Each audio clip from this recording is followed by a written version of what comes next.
Research methodology, methods and techniques.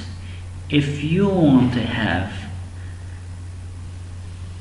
the research methodology learning episodes from beginning to the advanced formulas and theories, and receive every day a fresh recording about research methodologies, please subscribe this channel.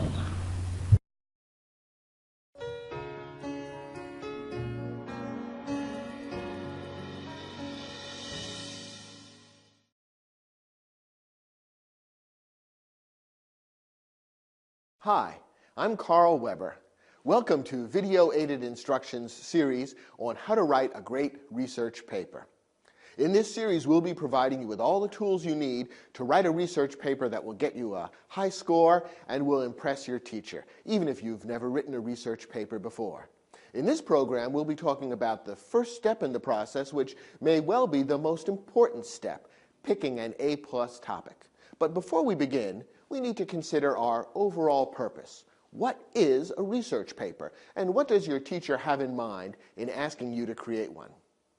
Well, we define a research paper as a paper that presents an original approach to some academic topic, organized around a central thesis, using insights based on research, and citing sources in a scholarly fashion. Let's take that definition apart and consider it point by point, because each element is important. First, a research paper is an original approach to some academic topic. Let's start with the last part of that phrase. An academic topic is a topic studied in schools by university professors and by scholars, around which a discipline and a body of literature have grown up. So you can see a research paper is different from other kinds of writing that you may do for school. Your own life isn't an academic topic, so a story that you write about your own experiences wouldn't qualify as a research paper. Neither are your opinions about music or current events or your philosophy of life or an imaginary narrative that you might write in the form of a story or a screenplay. So any of these kinds of writings, which you might be asked to do in some classes in school, would not qualify as a research paper. An original approach means that a research paper doesn't just repeat information from other sources. Sometimes students make that mistake. They're so preoccupied with the idea of having to make their material based on research that they forget that their own approach, their own ideas are at least as important. It's not just about regurgitating material that you may read somewhere else. It's about giving your own spin. So a research paper should offer your ideas about the topic, one or more personal reactions, opinions, or conclusions that grow out of the academic topic. And as we work through this series, we'll see exactly how you want to develop your own ideas based on the research and reading that you do. Now, we also said in our definition that a research paper is organized around a central thesis. What does this mean? Well, your central thesis is the main idea that anchors your paper. It states what you most want to say about the topic, the big idea that you've come up with after reading and thinking about the topic.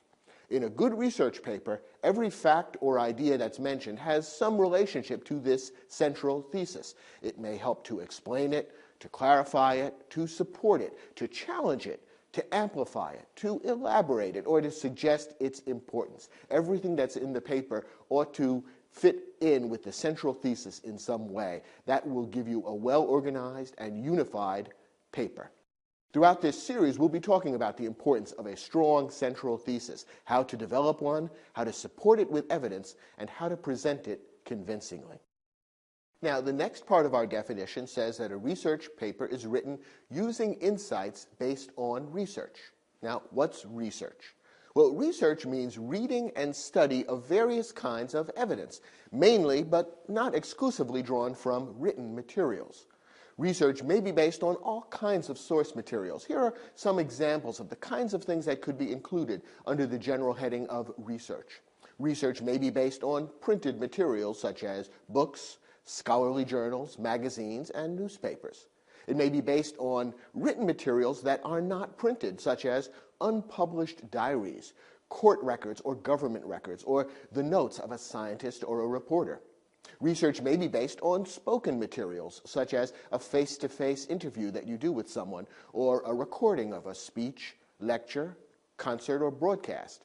Research may be based on visual materials, such as photographs, drawings, paintings, or other works of art, maps, diagrams, graphs, charts, or tables.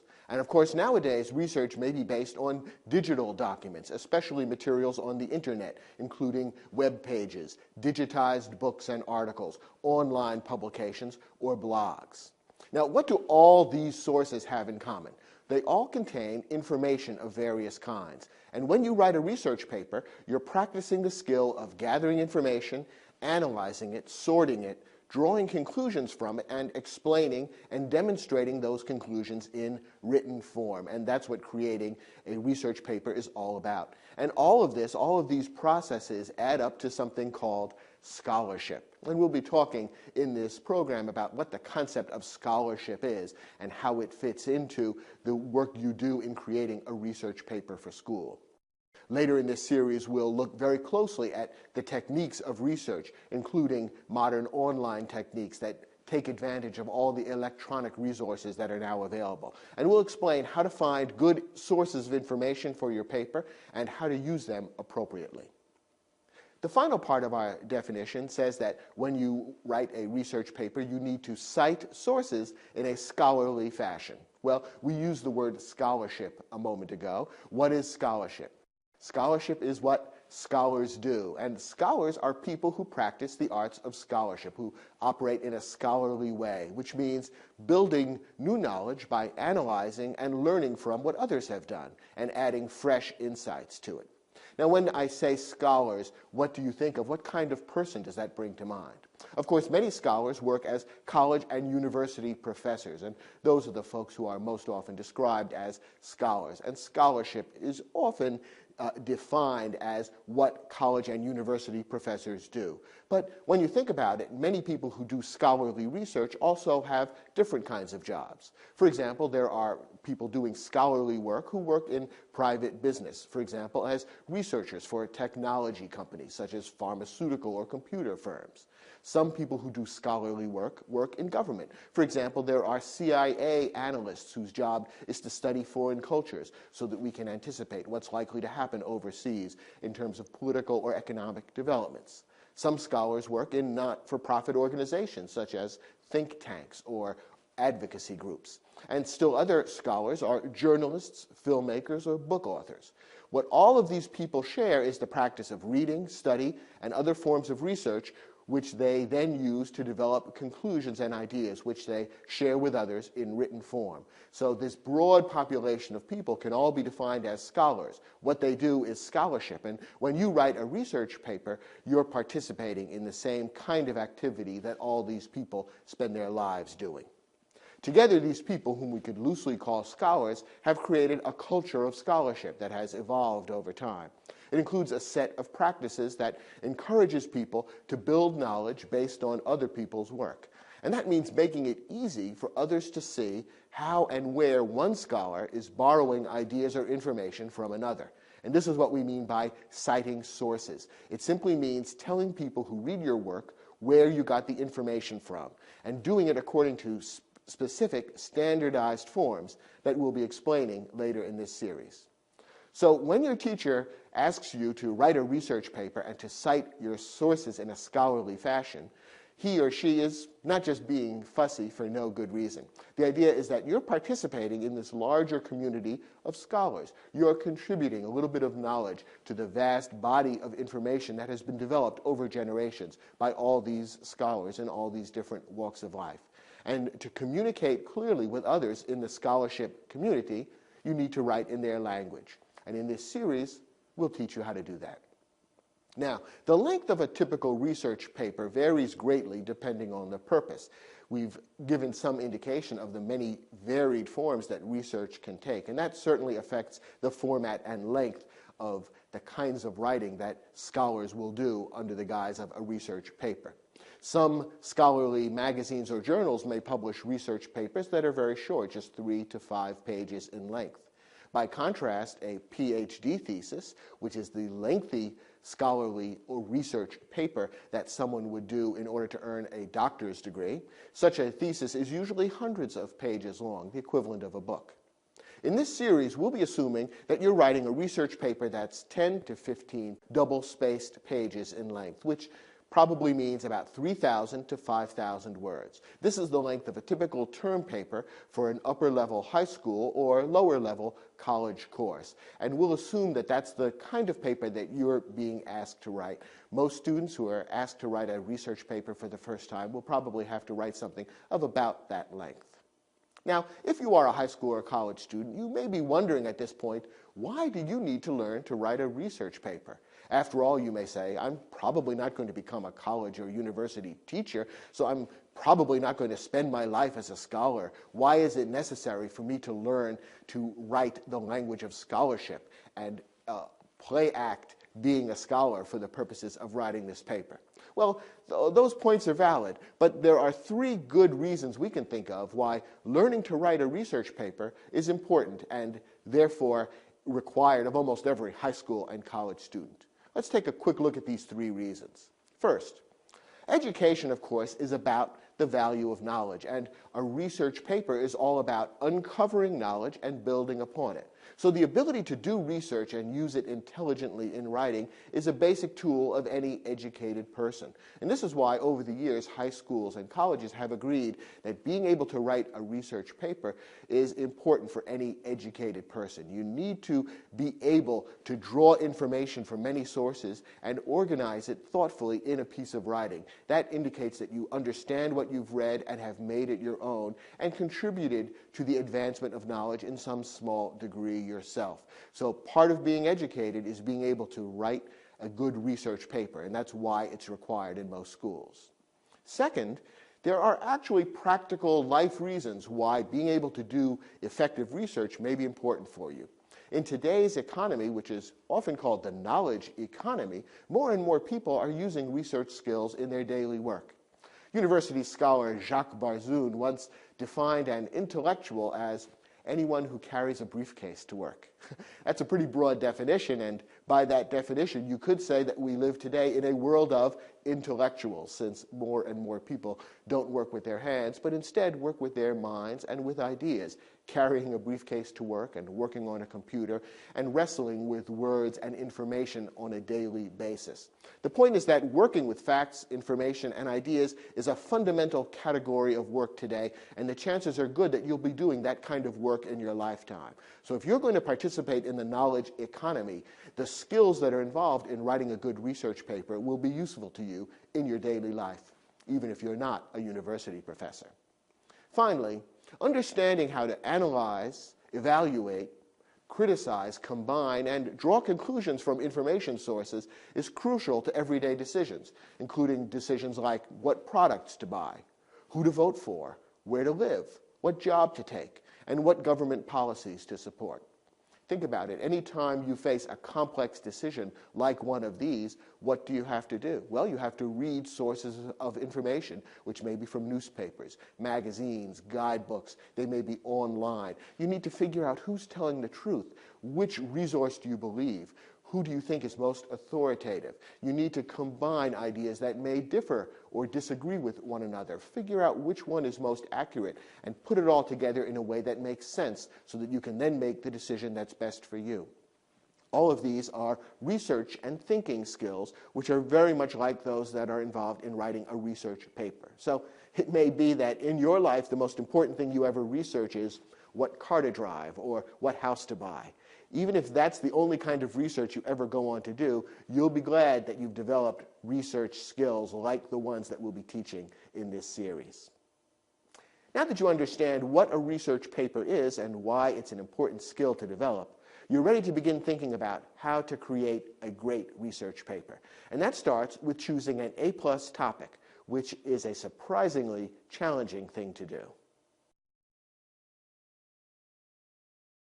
Now, in most cases, the general subject of your research paper has been assigned or suggested by your teacher. But a subject is not the same thing as a topic, and it's important to understand the difference. The subject that your teacher assigns is usually just a starting point. You have to do a fair amount of work to create a true topic from within that subject area. And once you have a topic, you'll need to focus on a particular question that you want to answer relating to that topic. Finally, you'll have to develop a thesis, which is the main idea you want to state about that topic in relation to the question. All of this is necessary before you actually write your paper. Let's take a few minutes to distinguish these four key elements: subject, topic, question, and thesis. Let's begin by talking about what kinds of subjects teachers usually assign. Very often your teacher will simply say, you're going to have to write a research paper for this class. Consider that your term paper. It will have to be such and such a length, and it will need to be drawn from a topic that we discuss somewhere in this class. In many cases, you'll be given very broad latitude in defining exactly what subject and topic you want to write about. In other cases, the teacher may give you a more specific subject. The teacher may indicate the kind of question that he or she wants you to focus on, or may give you a general subject from within the coursework. For example, suppose you were taking a course in American history, and in the first semester or the first half of that year-long course, the most important subject that you discussed was the American Civil War and the important impact that it had on our nation's history. Well, your teacher might say, I want you to write a term paper, a research paper that deals in some way with Abraham Lincoln, who was, of course, the president who presided during the Civil War. That would be the subject of your paper, Abraham Lincoln. Notice how broad it is. A subject is usually broad enough so that it could be covered in books of many hundreds of pages, and probably has been. In fact, Abraham Lincoln is the person about whom more has been written than almost anyone in history. There are literally thousands of books that have been written about many different aspects of Abraham Lincoln's life and work. So as a broad general subject, Abraham Lincoln is fine. It would never work as a topic for a research paper, because remember, a research paper of 10 to 15 pages is going to need to be focused much more narrowly. Otherwise, there's no way you could adequately cover the material in just 10 to 15 pages. A subject, then, is a very broad category, a broad, sweeping definition of the kinds of things you're going to need to write about. You need to take the subject and narrow it down quite a bit before you can create an actual topic which defines what your paper is really about. So a topic, as compared to a subject, is a much more specific focus within the general subject area. The topic is usually something that you develop. The teacher hands you a broad subject and says, you come up with a topic. Paradoxically, it's a surprising thing that many students don't realize when they first get into writing research papers. In most cases, the narrower the topic, the more interesting and rich the paper can actually be. So if you want to create an interesting piece of writing that is filled with illuminating ideas and details, defining your topic rather narrowly will prove to be quite important. One of the most fundamental mistakes that many students make when they write their first research paper is that they try to write about a topic that's too broad, a topic that in fact is more like a general subject area rather than a specific topic.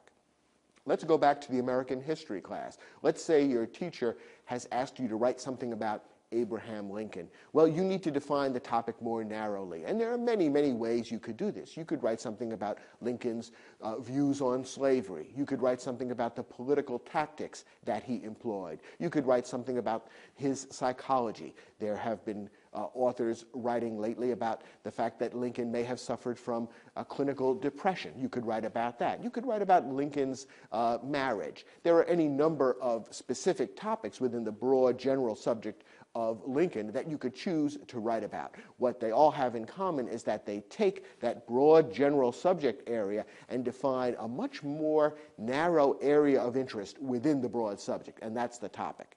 Let's say that you are interested in how Lincoln got to be elected president in the first place, because it was a rather unlikely election. He wasn't terribly well known throughout the country, and his point of view wasn't accepted by all the voters. So you might choose to make your topic the election of Abraham Lincoln in 1860. That's a workable kind of topic for a 10 to 15 page research paper. And that's the first way to begin judging an appropriate topic for your research paper. Does it describe a topic area that can be covered adequately and interestingly in just 10 to 15 pages? If you've never written something that long, 10 to 15 pages may sound like a lot, but once you begin the research and actually start writing, you'll find that there's a limit to what you can say and what you can cover in just 10 to 15 pages, which is like a single chapter from a book as compared to the breadth of a lengthy entire book. There's a severe limit to what you can cover in a 10 to 15 page paper, and that's why your topic needs to be defined rather narrowly. The election of Lincoln in 1860 works pretty well for a paper of this length. Now, once you've got a topic, you next need to define a question that you want to answer in writing your paper. The best topics are usually built around intriguing questions that the student actually is interested in answering. So here's one possible question that you might want to ask yourself about Lincoln's election in 1860. Here's the question: how did Lincoln, an obscure politician from the Midwest, win the crucial 1860 election against better-known competitors? Once again, this works well for a paper of 10 to 15 pages in length. It's the kind of question that could probably be answered reasonably well in a paper of that length. If you were going to write about a much broader topic, the questions would be equally broad and, again, almost impossible to answer in just 10 to 15 pages. For example, there have been many full-length biographies of Lincoln built around the question, what made Lincoln a great president? And there's so much to say about that, about his personality, his political skills, his reaction to the great issues of his day, and so on and so forth. There's so much to say there that you almost need to write 300 pages to answer that question effectively. This much narrower question, focused just on how Lincoln managed to win the 1860 election, is something that could be covered reasonably well in just 10 to 15 pages. It's an interesting question as well, and therefore it'll work well in helping us to define what our paper is going to be about. Finally, before you actually write the paper, you will need a thesis. And as we've mentioned, the thesis states what you want to say about the topic. It's your conclusion based on your research and thought. Remember what we said earlier in the program. A research paper isn't just about what other people have written and thought. It's about your ideas, your opinions, and your conclusions concerning the topic. So it's not enough to just do a lot of reading and then regurgitate it on the page. Instead, you've got to come up with your own conclusions and ideas and opinions and state them in a thesis. A strong thesis, one that makes for a good research paper, can usually be stated in a single sentence. Here's an example of a thesis that you might come up with for the topic of Lincoln and the election of 1860. The thesis might go something like this: Lincoln was elected in 1860 because his ambiguous position on slavery attracted support from various groups who didn't necessarily agree with one another. We're saying here that Lincoln's position on slavery was ambiguous. In other words, it wasn't totally clear. He was somewhat opposed to slavery. He didn't believe in emancipating or freeing the slaves immediately. He did not want to antagonize the Southern slaveholders unnecessarily. So there was quite a bit of ambiguity about exactly what Lincoln stood for. And you may conclude after doing your research that this was one of the reasons that Lincoln was able to win the election of 1860. By not taking a very firm or clear stance on slavery, he was actually able to gather votes from people who didn't necessarily agree with his position, but because they weren't that sure about what his position was, they couldn't find a reason to vote against him. So this is a thesis that you might come up with after doing your reading and research into the 1860 election. We've stated it in a single sentence. It makes a particularly clear, strong argument, and it would make a good basis for a 10 to 15 page paper. Now, of course, you might come up with a very different thesis. Other people reading the same background information about Lincoln and the election of 1860 might come up with a different thesis, a different explanation as to how Lincoln managed to get elected, a different answer to that question that we came up with. And that's fine. No two students will use the same thesis in writing their paper, and that's fine. The important thing is that you do have a thesis, a statement that's clear and emphatic about exactly what you believe, what your opinion is, based on the research you've done, and then you'll build your paper around that. We'll be talking a lot more about how to build your paper around a thesis and how to support and demonstrate your thesis throughout this series. For now, the important thing to realize is that you need a strong thesis to make a good paper.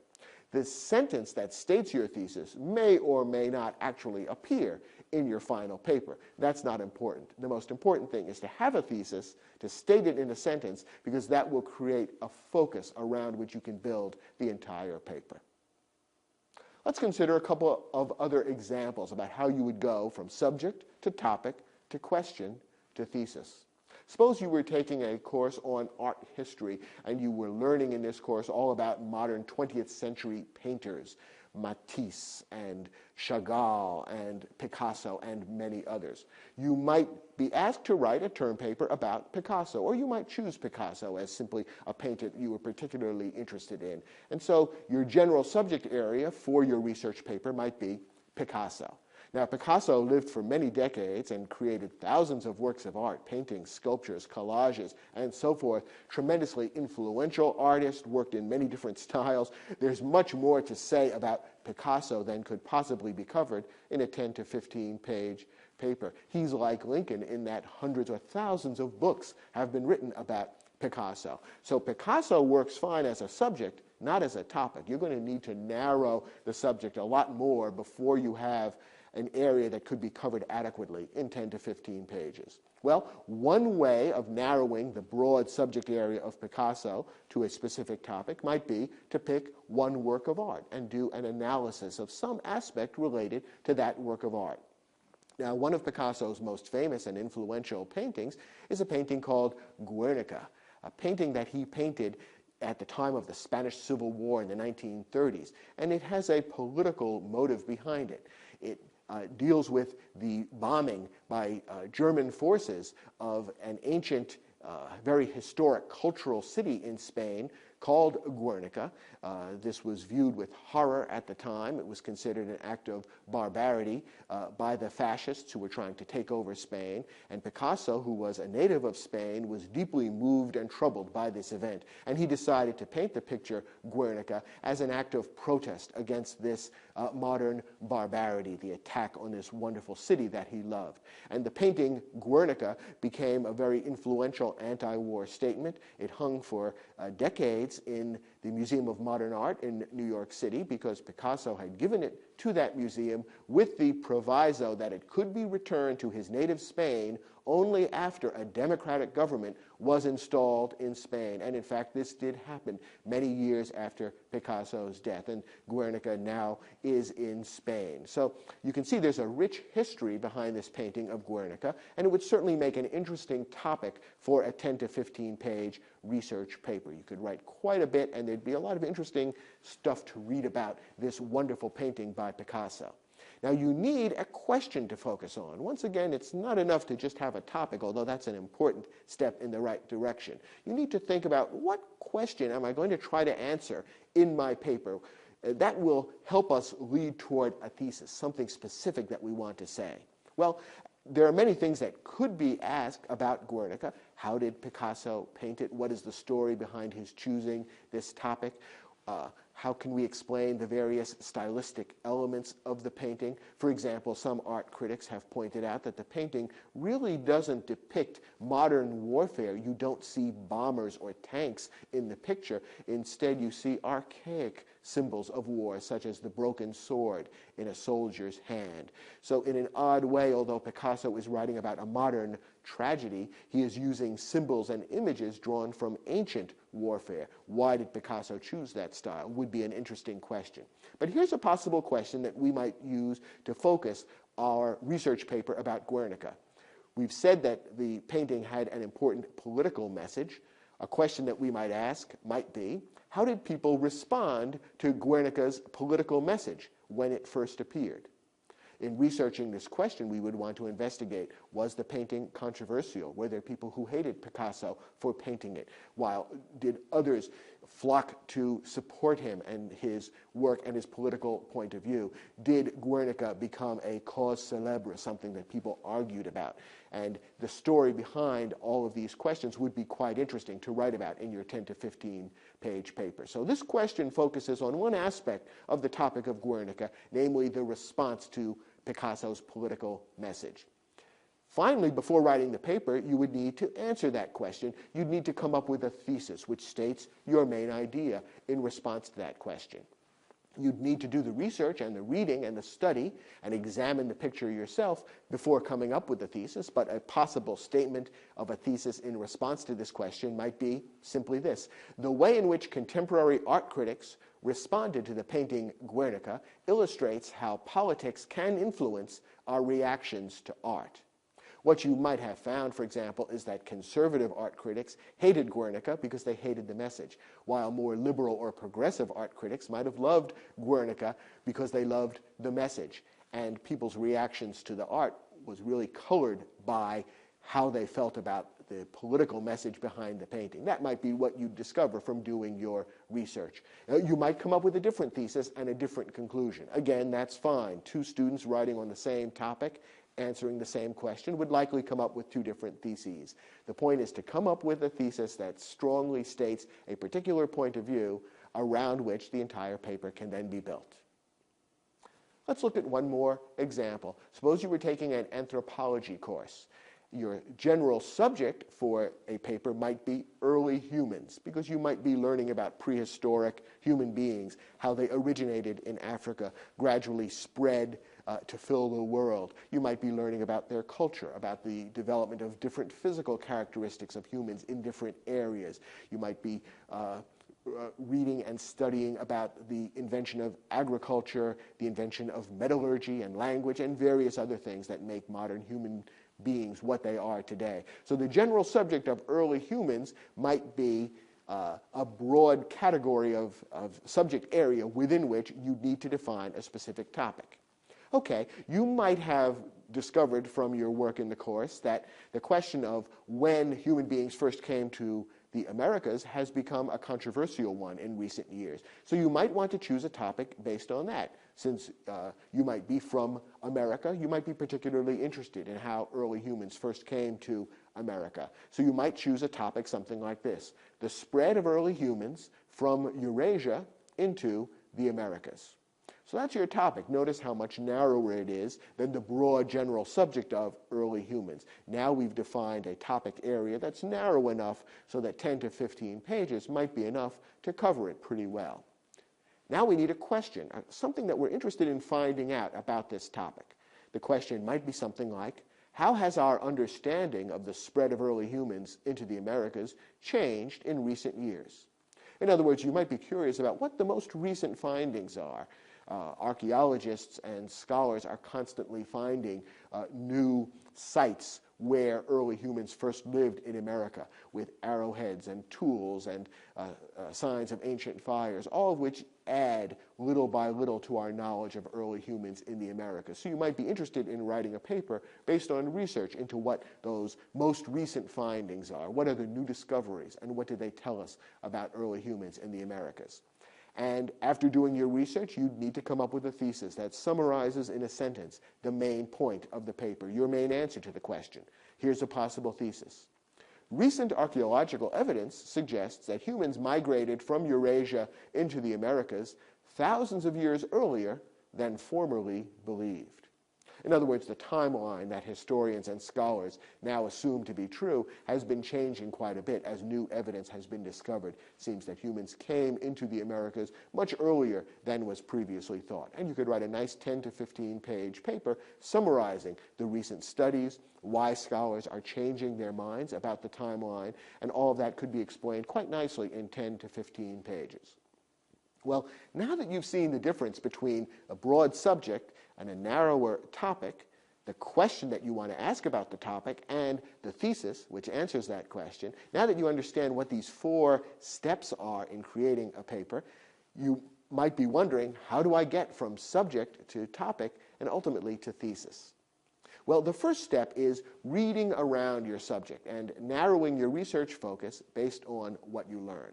Reading around your subject means doing background reading, which will help you to come up with a specific topic that interests you, that seems to have potential for a good paper, where there are good research sources available, and where you think you'd be able to write something that you'd enjoy writing and which would add something to your own knowledge and perhaps even to the knowledge of the world. So reading around the subject means immersing yourself to a degree in the general subject area, learning as much as you can about it, so that you can then come up with some more specific topic ideas based on your preliminary knowledge of the broad subject.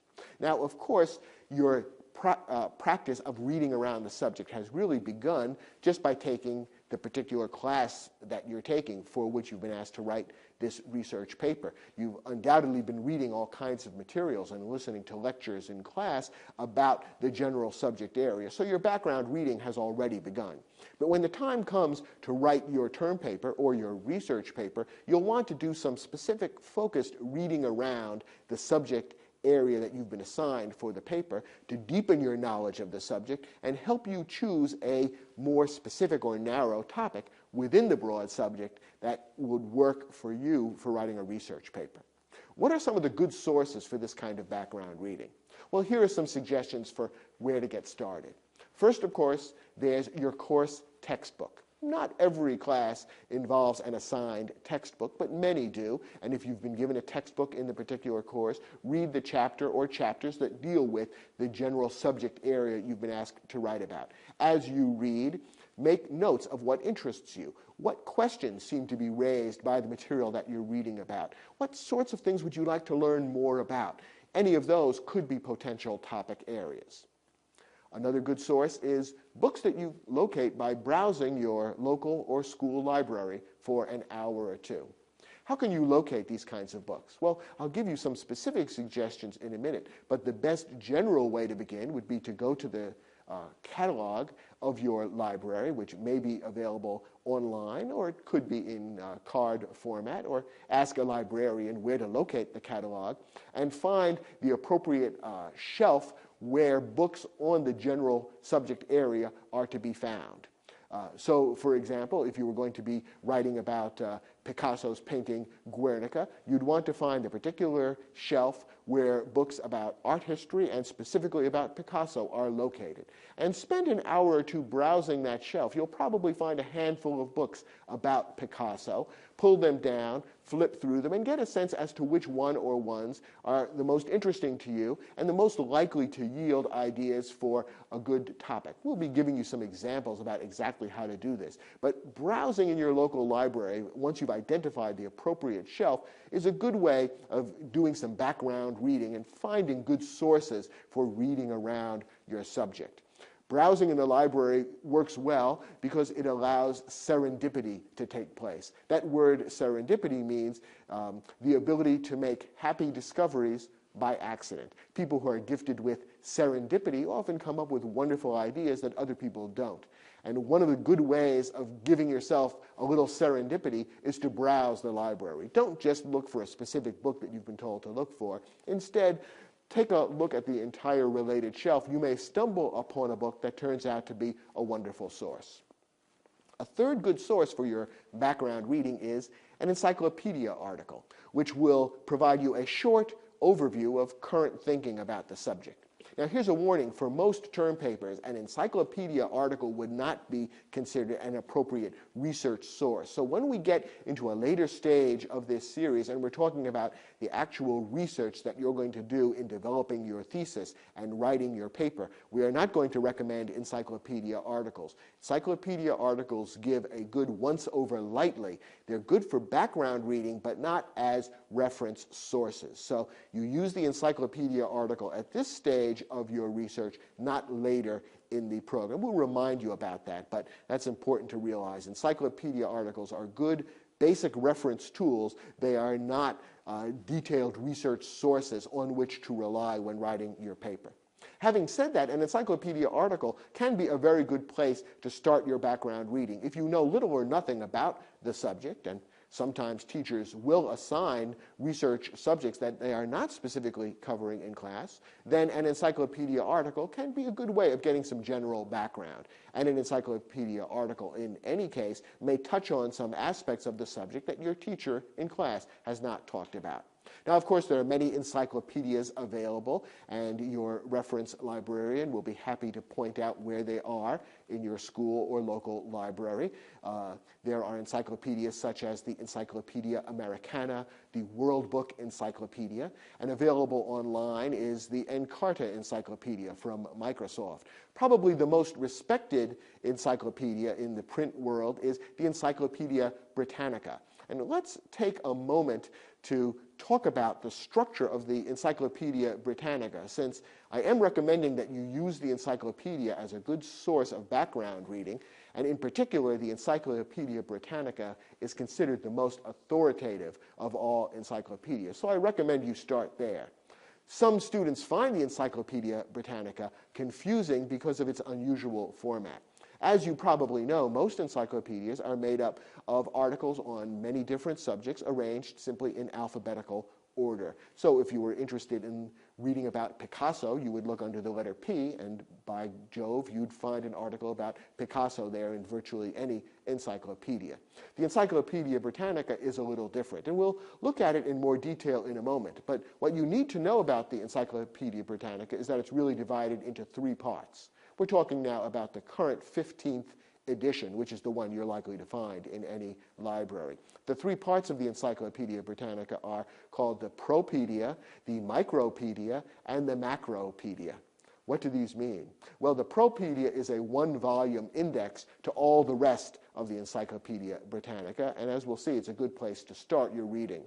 The Micropedia is a 12-volume reference section where you'll find short articles, sometimes just a paragraph or two in length, sometimes a page or so in length, which give basic background information on a particular topic. The Macropedia is 17 volumes in length, and it contains longer articles about topics that are particularly important. And you may find articles that are 20, 30, 40, 50 pages in length dealing with topics of special significance. Not every topic in the world will be covered in the Macropedia, because most topics aren't important enough to deserve a lengthy article like the ones that appear in that part of the encyclopedia. So you'll want to start with the Propoedia, which will give you a sense as to where your particular subject is covered elsewhere in the Encyclopedia Britannica. It may be in the Micropedia, it may be in the Macropedia, or both. One of the good things about an encyclopedia article is that, first of all, it is considered authoritative. It will generally give an unbiased point of view. When people compile encyclopedias, they are usually looking for experts to write the articles who are not particularly wedded to one point of view or another. So if you read about a topic that happens to be controversial, either politically or in any other way, you'll probably get a good mainstream point of view in an encyclopedia article, often giving both points of view about a particular topic rather than leaning heavily in one direction or another. So you'll get a good basic grounding in what most people think about a topic when you read about it in an encyclopedia article. In addition, most good encyclopedias, including the Encyclopedia Britannica, will end most of the articles with a bibliography. And a bibliography is a wonderful tool to get at this point in the process, because a bibliography is a selected list of good books and sometimes articles written about the subject. So if you were to look up Picasso in any good encyclopedia, the article about Picasso would be interesting and helpful in its own right. It would also end with a bibliography, which would give you a listing of some of the good books about Picasso that have been written in recent years. Once again, the authors of encyclopedia articles are trying to write materials that are authoritative and up to date. So the bibliography in a current encyclopedia is likely to be a good source of background reading. So if you have no idea where to start your reading, finding the bibliography in an encyclopedia article is likely to be a good place to start. Finally, the most useful source of all would be any recent, respected general book about your subject. In other words, for example, in the topic of Picasso, you might want to pick one of the books from the bibliography of the encyclopedia article about Picasso and get that book from your library. You don't necessarily have to read the entire book. In fact, you probably don't want to invest that much time. Instead, skim it and read selected chapters. Anytime you come across a topic that you think might be of interest and might be an appropriate topic for your paper, read what the author has to say about it. Usually, a general, recent introductory book on the subject will provide good background information and tell you in a broad sense what current thinking is about the topic. One of the things you want to avoid is relying on any sources that are outdated and which present ideas which may no longer be considered accurate. So a recent book would usually be your best choice. And of course, any introductory book on a subject that you're studying in school is likely to also include a bibliography, another list of other useful books. So one good book can lead to others. So your background reading might begin with your course textbook and books that you encounter by browsing in the library, as well as an encyclopedia article. And all of these things should lead you to finding one or two good, strong, introductory general books on the subject, which you can dip into, read parts of, skim, and use as a source of good ideas for possible topics that you might want to write about. Now, as you do this background reading, you're going to be looking for the following kinds of things. First, of course, a topic that interests you. If you're interested in the topic, chances are good you'll be able to write a nice paper about it. If the topic bores you and you pick it just because you think it's the kind of thing your teacher might like, chances are good your paper will reflect your boredom and not be very interesting in and of itself. So look for a topic that you actually want to learn more about yourself, and that will lead to a better paper. Second, look for a topic about which a good amount of research material appears to be available. In other words, a topic about which other people have been writing and doing scholarly work. You want to find a topic where there are books, articles, and perhaps other materials that already exist that you can use and draw upon in doing your research and then ultimately your writing. Now, what is a good amount of research material? Well, not too much and not too little.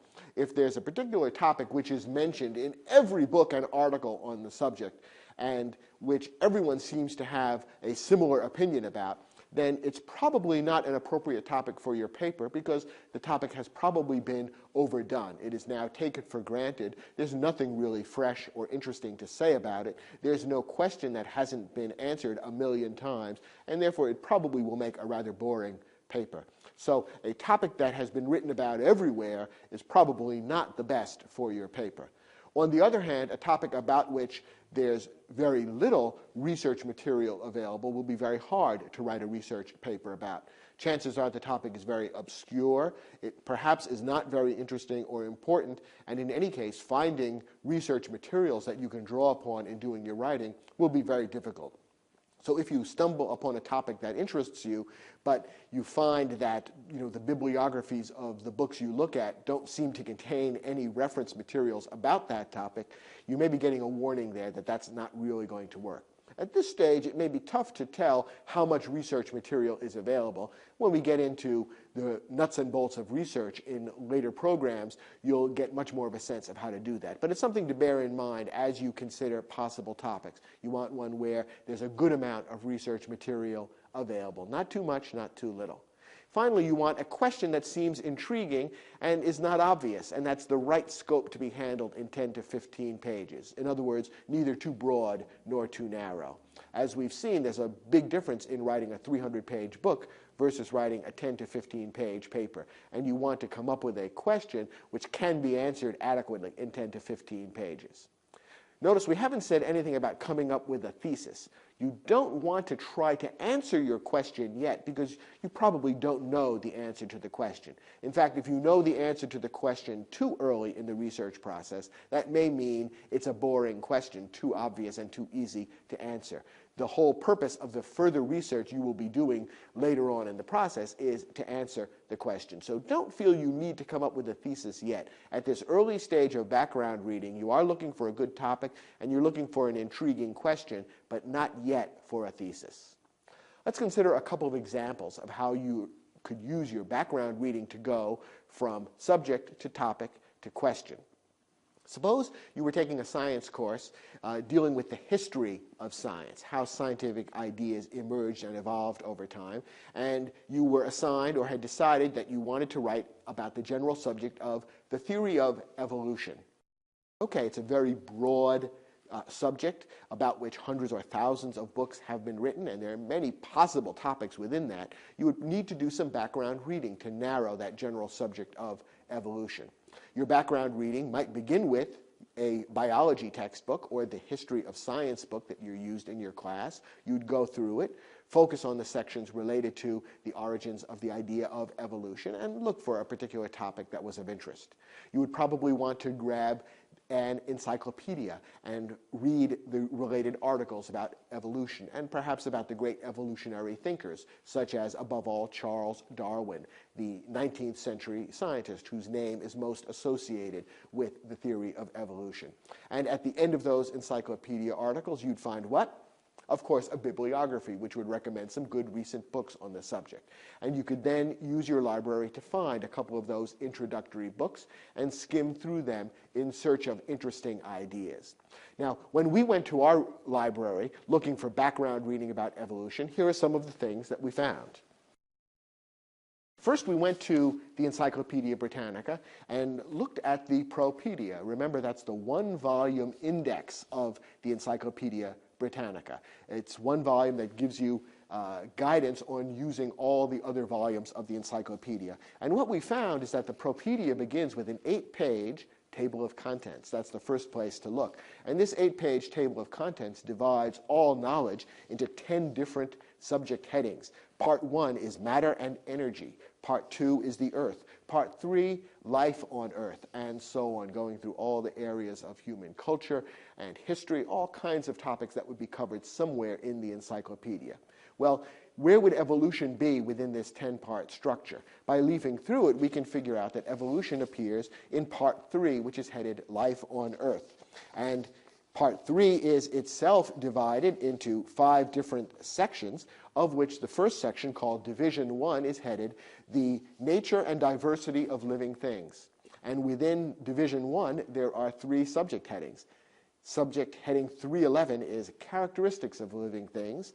Subject heading 312 is titled The Origin of Life and the Evolution of Living Things. Aha, we've hit pay dirt. We can then turn to page 96, which is keyed to this particular subject heading, and we'll find there a listing of all the articles elsewhere in the Encyclopedia Britannica that deal with evolution. So if you're looking for evolution or any subject in the Encyclopedia Britannica, start with the Propoedia and find the particular subject heading by going through that detailed table of contents that covers your subject.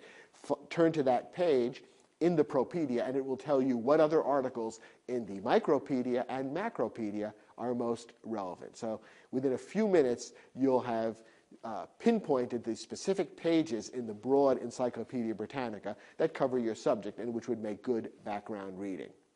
In addition, by browsing on the shelves of our local library for books related to evolution, we were looking for something that would give a good general background in case we were still just beginning our study of the subject of evolution. And in particular, we were interested in material about the history of the theory of evolution. Not so much the details of how it works from a scientific standpoint, but how did Darwin develop the ideas? Who did he borrow information from? Was the idea of evolution something that he created entirely on his own, or did other thinkers contribute to it? So we found a shelf filled with books about evolution, many of which deal with very specific topics that don't really work in relation to our term paper. There are books about the evolution of birds or the evolution of human beings, things which don't really have to do with the general historical background of the theory of evolution. But we did find a couple of books that look appropriate for our background reading. Here are the 2 that I decided to focus on. This one is Evolution, The Remarkable History of a Scientific Theory, written by a man named Edward J. Larson. I picked up the book from the shelf because of that title. The Remarkable History of a Scientific Theory suggests that this book will deal with the origins of the theory of evolution, Where did Darwin get his ideas? How did he develop them? What was the reaction when Darwin first published his books about evolution? And so on. Flipping through it, we see it's a little over 300 pages in length, a manageable length. I won't necessarily want to read every page of this book, although if it's fascinating, I might. But I can flip through it, find particular sections that appear of interest, and see which one of those sections suggests a topic that I might want to write about. Perhaps by spending an hour browsing through this book, I might come up with 3 or 4 topics that seem of interest. Here's another book that I found through serendipity, looking through my library shelf on evolution. It's a book titled Evolution, the Triumph of an Idea. So we can see that this is also going to be about the history of evolution and how evolution came to be the generally accepted idea of how animal and plant species came to be. This is a very different kind of book. You can see it's a much larger book in terms of the trim size of the pages.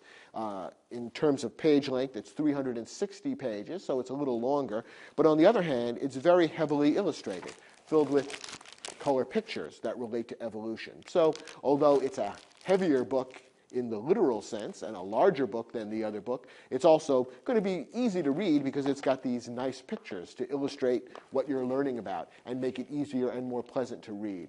Once again, because this is a good general background book dealing with the topic in the broadest sense, chances are good that we'll be able to flip through it, find some things of interest, and use those as possible sources of topic ideas. And both of these books happen to have been published within the last 10 years, so they will be reasonably current. They will be up to date in terms of most people's thinking about evolution. So I can use the encyclopedia, I can use background books like these, I can also use a course textbook, and by flipping through all these materials and reading selected sections of them, within a few hours I can probably come up with a couple of topics that might be of interest. 2 possible topics that I've thought of in relation to the history of evolution are, 1, Darwin's great breakthrough. What does this mean? Well, the question is, what was so unusual and unique about Darwin's presentation of the theory of evolution? Our background reading explains to us that the idea of evolution, the idea that species change over time, was not original with Darwin. In fact, many scientists and other thinkers at the time that Darwin was working accepted the idea of evolution. They all agreed that species changed over time. So evolution itself was not a big breakthrough, and yet Darwin's thinking was revolutionary in some sense. What exactly was revolutionary about it? What was unique? That would be the question that we'll focus on. So we could describe the topic as Darwin's great breakthrough, and the question that we would ask about it is, what was unique about Darwin's contribution to the concept of evolution? So we're not going to analyze the entire theory of evolution. Instead, we're just going to focus on whatever specific element Darwin uniquely contributed. And that's a topic that we could write about in 10 or 15 pages. Here's another example. Suppose you're taking a literature course built around the great novel Moby Dick by the American writer Herman Melville. You'd have to write a term paper, and you'd need to come up with a specific topic and a question and a thesis which would work for a research paper of 10 to 15 pages. What would your background reading for this assignment be? Well, of course, the novel Moby Dick itself would be part of the background reading, and the chances are good that your edition of Moby Dick that you're reading in class has an introduction or a foreword or an afterword which contains some interesting ideas and evaluation of Moby Dick, which might in itself suggest some topics. Then you could turn to the encyclopedia and read the articles about Moby Dick and about the writer, Herman Melville. And you could also browse or use the bibliography from the encyclopedia to come up with some general books about Melville and about Moby Dick. For example, in my local library, I came upon first this biography of Herman Melville. It happens to be a long 2-volume biography, so it's a very detailed biography, what I think of as a what did he have for breakfast kind of biography, going right down to the level of great detail about Melville's life. This is the first of the 2 volumes, and it covers the period through 1851, which includes the publication of Moby Dick. So this would be the most relevant to our study of that particular novel. Again, I'm not going to read the whole book. I'll browse through it to find some ideas of interest which could lead to a good topic for my paper. A second type of background reading book might be a book like this, New Essays on Moby Dick, or The Whale. This is a collection of short pieces by a variety of writers discussing various aspects of Moby Dick. Once again, I wouldn't necessarily read the whole book. I'd simply flip through it, read particular articles or essays that interested me, and maybe come up with a good topic based on what some of these other writers have written about. This is the kind of background reading that could help me develop a good topic and ultimately a good thesis. Based on this background reading, there are a couple of different topics about Melville and Moby Dick that I might come up with. For example, Melville actually worked as a whaler aboard a whaling ship and used some of those real-life experiences in writing Moby Dick. I might be interested in learning more about that, and the biography would certainly help. So one possible topic might be the real-life sources of Moby Dick. And the question that I might ask about that topic is, how did Melville's experiences as a sailor aboard a Pacific whaler shape the novel Moby Dick? Another topic that might be of interest to me might be the symbolism. Many critics have written about Moby Dick and about the fact that the whale itself and the sailors and the ship, all of these elements in the novel all have symbolic meanings, and critics have argued for years about what the exact symbolic meanings are. So I could choose a particular symbol within the entire framework of the novel and make that my topic, come up with a topic such as the great white whale as a symbol of death, an idea that some other critics have set forth. And the question that I would ask is, what exactly is the meaning of the symbol of the white whale in Moby Dick? And how does Melville develop this symbol in the course of the novel? There would be some good background material that I could read about that from other literary critics, for example. And in my 10 to 15 page paper, I would write my own ideas about how Melville uses this particular symbol. A good topic has certain characteristics that you ought to be thinking about as you do your background reading and are jotting down ideas for possible topics. First, a good topic is not merely a narrative. For example, the life of Charles Darwin would not be a very good topic for a term paper for a science class. It's too broad, but in addition, it doesn't lend itself to analysis. Remember, the whole point of a research paper is that you're supposed to express your own ideas, a fresh take on a particular topic. So merely recounting someone's life doesn't work very well as a term paper or research paper topic. Instead, how Darwin's study of finches in the Galapagos Islands influenced his theory of evolution would make a much better topic. It might still have some narrative elements. You might need to spend a couple of pages describing the episode in Darwin's life when he visited the Galapagos Islands and studied the finches. But the main point of the paper would be to analyze how that influenced his theory of evolution and provide your own opinions and ideas and conclusions about that influence, rather than simply telling a story. Second, a good topic is not too broad. For example, suppose you were writing about Melville and Moby Dick. A topic like symbolism in Moby Dick probably wouldn't work well for a 10 to 15 page paper. Most of the elements in the book are symbolic in some sense, and dozens of books have been written about the structure of symbolism in Moby Dick, so you really need hundreds of pages to cover the topic adequately. So the symbol of the white whale in Moby Dick, or the symbol of Captain Ahab's wound, would make a better topic because you could cover that adequately in 10 to 15 pages. When in doubt, you're usually better going with a narrower rather than a broader topic because, again, paradoxically, it's easier to write an interesting paper about a relatively narrower topic. On the other hand, you want to avoid a topic that's too narrow.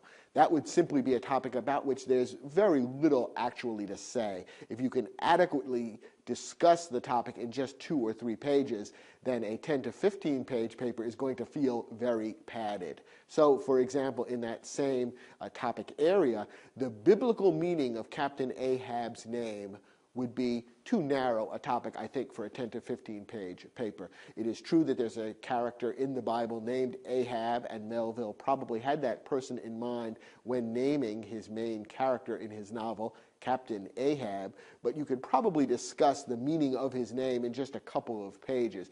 There's 1 or 2 points that could be made about it, and that's probably it. So the character of Captain Ahab, yes, that could work as a 10 to 15 page paper. The biblical meaning of his name is probably too narrow and wouldn't work for a research paper. And a good topic has research sources, books, articles, and other relevant materials that can help you learn about the topic. So, for example, suppose you were writing about early humans in the Americas for an anthropology course. A topic like evidence of early humans in our hometown might be very interesting and fascinating, but background material about it is probably not available unless your hometown happens to be one where many archaeological sites have been found. So it probably would be very difficult to research that topic. Evidence of early humans in our home state or our region of the country would be a feasible topic because the chances are good that there is some evidence and some research material about that somewhat broader topic. So when choosing a topic, make sure it's one about which research sources are probably available to be studied and written about. Make sure also that your topic has not been overdone. For example, a topic like what is natural selection has been overdone because whenever you write about evolution, you have to define natural selection. There's really no question about it that hasn't been answered a million times before. Even the shortest encyclopedia article, for example, about evolution will describe the mechanism of natural selection, which is basically how Darwinian evolution works. So writing about what is natural selection probably wouldn't work well for a research paper at this late date. It's been done too many times and therefore is very hard to make interesting.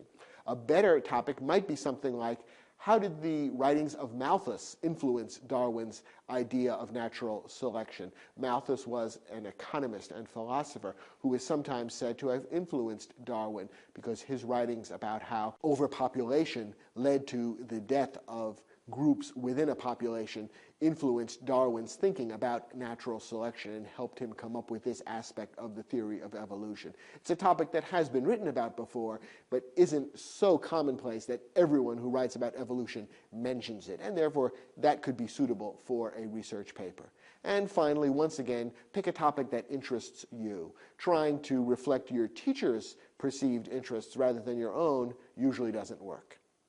Okay, we've gotten through the background reading and have come up with a general subject, which we started with, moved from that to a more specific topic, and have come up with some questions that we think might be interesting about the topic that we've chosen.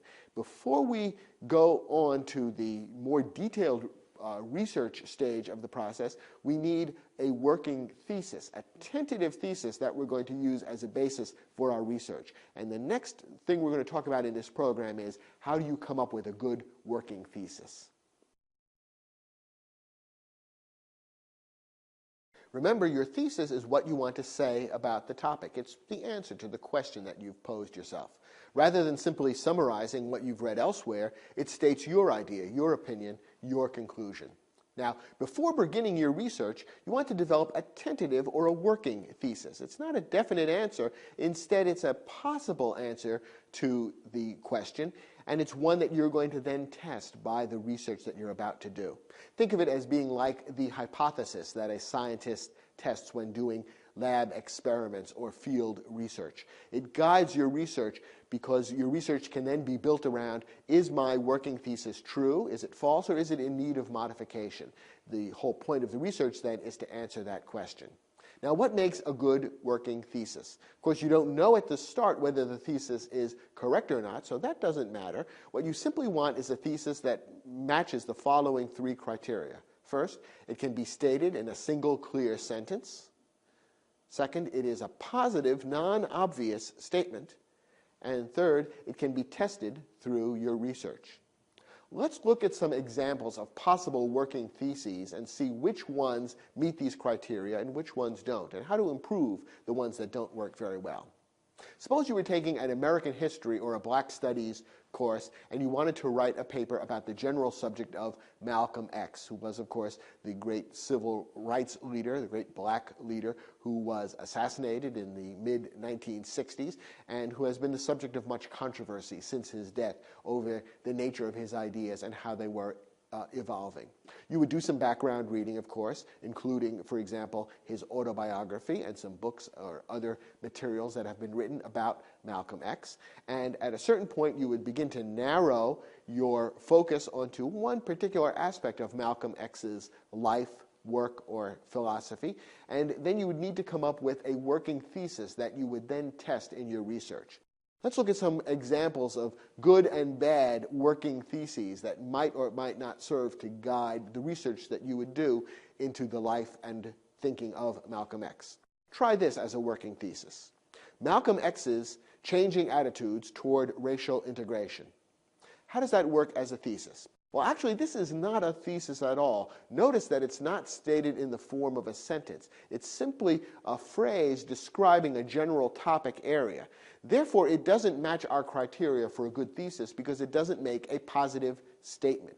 The fact that it's not in the form of a sentence is a good clue. It doesn't really say what you're going to say about Malcolm X's attitudes. It simply states that you're going to investigate Malcolm X's changing attitudes toward racial integration. It's more like a topic than a thesis. We could turn this into a good working thesis by rephrasing it this way. Malcolm X's attitudes toward racial integration became more positive during the last 6 months of his life. Okay, now we've stated it in the form of a sentence. It's making a clear statement about a possible position or opinion that we might want to take in our paper, and we could then do research to test whether this is true or not. Were, in fact, Malcolm X's attitudes toward integration changing in the last 6 months of his life? How did they change? We can do reading and research and investigation to determine whether this is true or not. So this makes a good working thesis that could guide our research. Here's another possible working thesis. How well does this work? As a leading figure in African American history, Malcolm X's racial attitudes have importance for all Americans. How does this work as a working thesis? Well, the problem with it is that it's probably too obvious. It's true that Malcolm X is a leading figure in African American history. He's one of those people, along with Martin Luther King Jr., who is talked about whenever African American history is discussed. So simply saying that his racial attitudes are important seems fairly obvious. He's a major figure in history, so his ideas would be worth studying. It's a rather obvious conclusion, and therefore not really a very interesting one to test in your paper. A better working thesis based on this same general area might be something like this. The racial attitudes of Malcolm X were profoundly influential among African Americans during his lifetime. Okay, now this is a less obvious statement. It is saying that before Malcolm X was killed, he had already had a tremendous impact on the thinking of other African Americans. This is something that might be true or might not be true. You could go ahead and test it through your research. You could try to find out how widespread Malcolm's ideas had become by the time of his death. Did many people accept them? Were they controversial? Did many people reject them? Were many people simply unaware of them? How widely were his speeches read and broadcast? That kind of thing. You could really examine this question and come up with either a true or false about it. So it's not an obvious statement like our bad working thesis. It's a good working thesis because it makes a specific, interesting claim which can then be tested by research. Here's another possible working thesis. What do you think of this one? Had Malcolm X lived, his attitudes toward racial integration would have changed dramatically. Actually, there are people who have said this, that in the late 60s, Malcolm X would probably have evolved quite a bit as a thinker. Can we test this through research, however?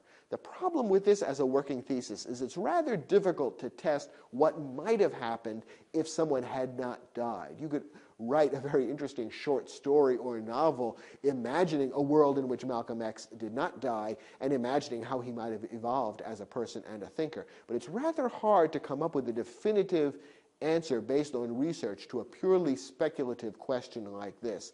So this probably doesn't work very well as a working thesis for our research paper because it's almost impossible to really test its truth via research. Here's a working thesis, however, that is testable. Some of Malcolm X's leading followers have distorted his racial attitudes. Okay, now we're making a statement about what has happened to Malcolm X's thinking since his death, that some of the people who claim to be his followers have actually distorted his ideas.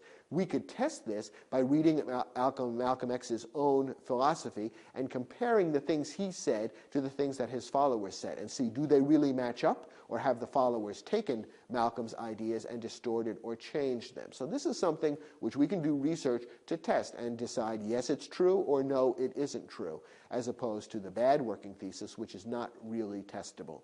So remember, as you develop a working thesis, make sure that it makes a clear, positive statement, that it's something that can be researched, that is something that can be tested through research, and that it's not simply obvious, a statement that is clearly true and therefore not very interesting as the basis for your research paper.